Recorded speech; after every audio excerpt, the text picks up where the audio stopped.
They are not making new shares that they are selling to the public. They're just selling existing shares. When they sell those existing shares, whoever's the original owner of those shares, they will get the benefit of the proceeds of it. And there's so many benefits for Filipinos who are working in Del Monte, and a lot of subsidies also above and beyond the lodging that Del Monte provides.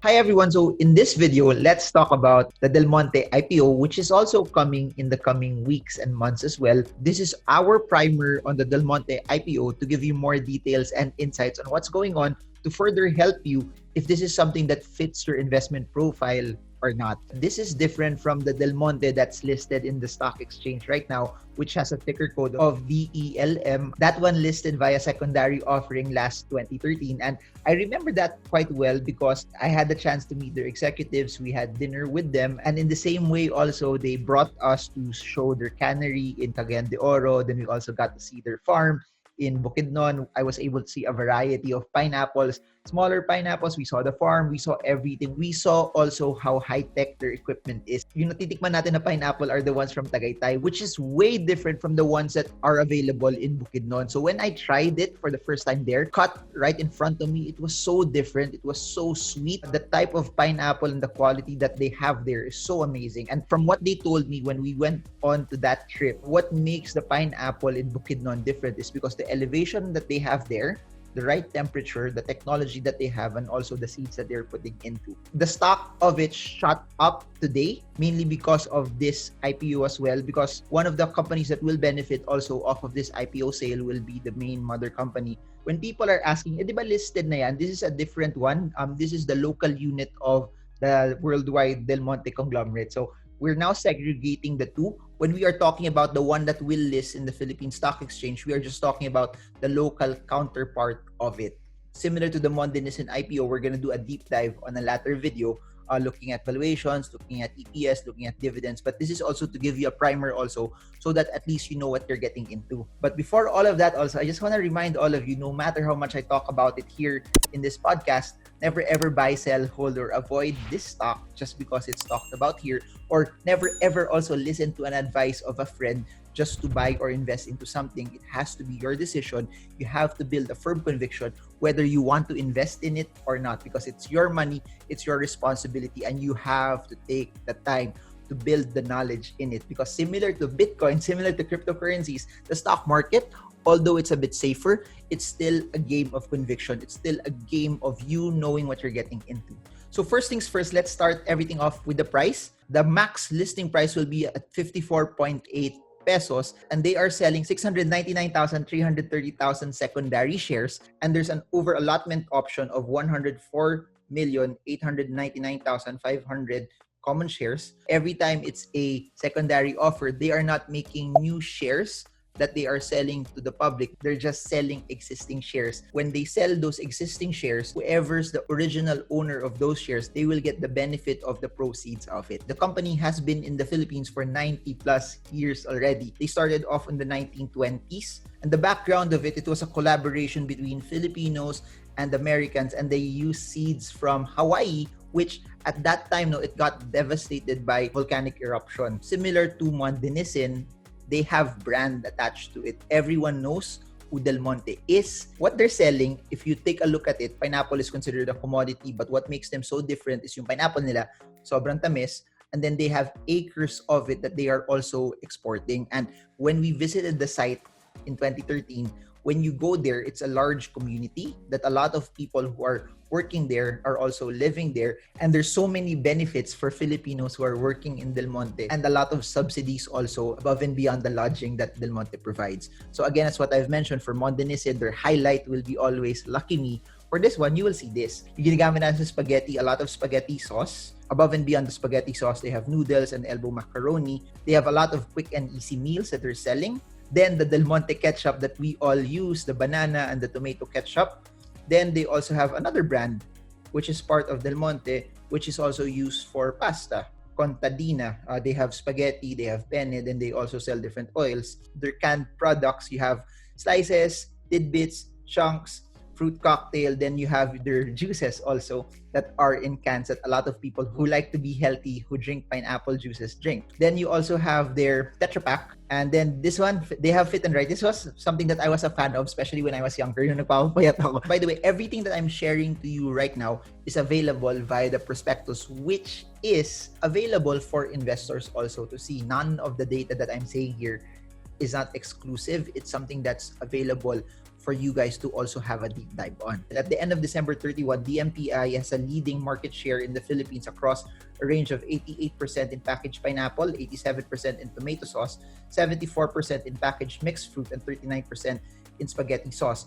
DMPI also has a leading market share across certain markets in healthy beverages and snack segments with a market share of 48%, market in ready drink juices excluding Doi foil pack. So again, similar to our style no, in investing, we want market leaders. The larger their market share, the better for us as investors. The MPI is also the largest fresh pineapple exporter to China with 43.7% market share by volume of imported fresh pineapples in 2020 and is one of the three biggest fresh pineapple exporters to Japan, South Korea, and the Middle East. On the back of strong demand in North Asian markets, DMPI's revenues of premium fresh fruit exports grew at an approximate 30% CAGR from the fiscal year 2018 to the fiscal year 2020. DMPI grows and sells its premium MD2 pineapple variant in key Asian markets, including China, Japan, and South Korea.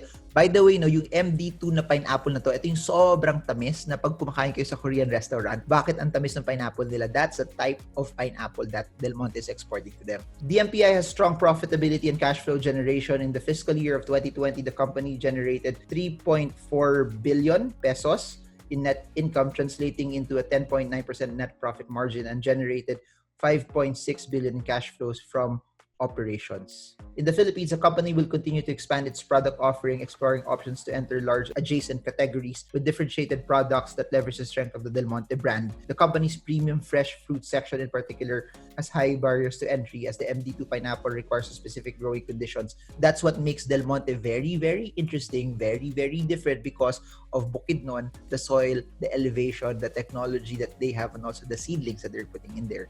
I want to show you here the corporate and ownership structure of Del Monte. As you can see right here, 87% is owned by Central American Resources Incorporated, 13% is owned by C Diner Holdings, or around 13%. Then Del Monte Philippines Inc. owns 100% of Del Monte Packaging Management Service, and then it owns 40% of the Del Monte Taxton Distribution Incorporated as well. Looking at the shares that they are selling, it's pretty much the same as how a lot of the IPOs have been over the past few years.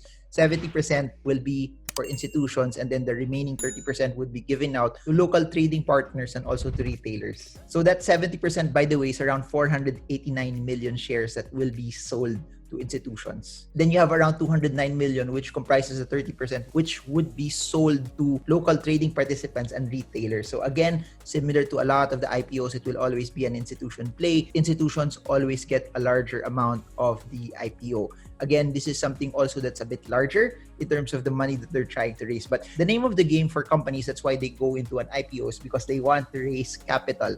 The larger the IPO, the better it would be for them. The larger the IPO, the larger the amount of money that they will raise and more money that will come their way. So from a company's point of view, their main goal is to get as much to be able to raise as much as they can. Should they be able to sell it at the IPO price that I mentioned at the start, what the company would be able to get, 38.32 billion pesos, but the net proceeds of that would just be around 36.9 billion pesos in terms of what they will receive, less the commissions and the taxes and the charges also of the PSE and all of the bank that they're working with. Portions of the IPO would be, number one, would be to partially repay certain facilities extended to DMPI, meaning, to make it super simple, bayad utang or bayad liabilities. And also in a way no, to redeem preferred shares that have been issued out. As an investor, do you really, really like the brand? Do you really want to be attached to it? Do you really want to be invested in it? Given the factors and the data that we have right now, is this something that fits your risk tolerance? Is this something that fits you as an investor? Let's talk about dividends. Based on what they're saying in the prospectus, the company's current cash dividend policy provides for an annual dividend of at least 33% of the consolidated net income for the preceding year. Let's look at the revenue first, 2018, 2019, 2020. So just looking at the revenue, 27 billion for 2018, 28 billion for 2019, 31 billion for 2020. So their revenues grew even at the midst of the pandemic, which is also good. You want a company to invest in where their sales are actually growing. Net income also grew 2.571 billion in 2018, 2.578 billion in 2019, and 3.473 billion in 2020.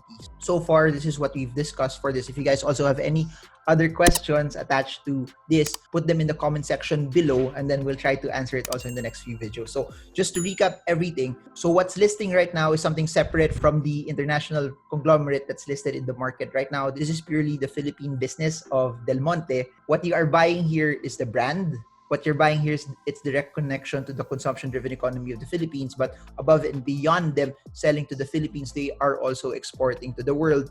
The quality of their pineapples is amazing, very, very sweet, and their competitive advantage is their strategic location in Bukidnon, with the technology, the seedlings, and the elevation that Bukidnon has that allows them to be able to produce a large amount of pineapples as well. Their sales and their net income are currently increasing. The proceeds of the IPO would be going to repayment, and they currently have a 33% dividend policy.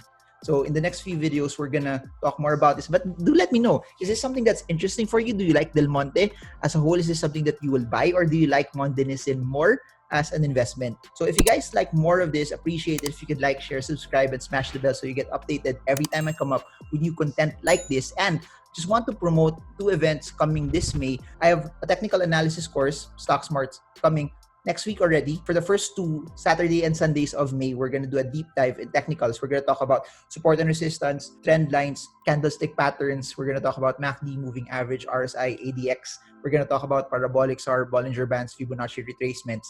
That will be in a Zoom classroom setting. It will be in a live discussion with all of you guys. We get to talk and engage on a live manner as well. Details about that are in the description below. For those who want to attend the largest investment conference in the country, where we will have David Lichu, Rex Mendoza, Tony Herbosa, Bo Sanchez, Randall Chongson, Philip Hagedorn, Mike Manuel, and so much more in Icon 2021. It will be May 28 and 29. It will also be available via Zoom. Link is in the description below if you want to join us. And for everyone who wants to grab a copy of my books, they're all available in Shopee and Lazada if you want to learn the basic rudiments of the market via reading. But if you want to know more, hundreds of videos about stocks in my channel, thousands of videos total.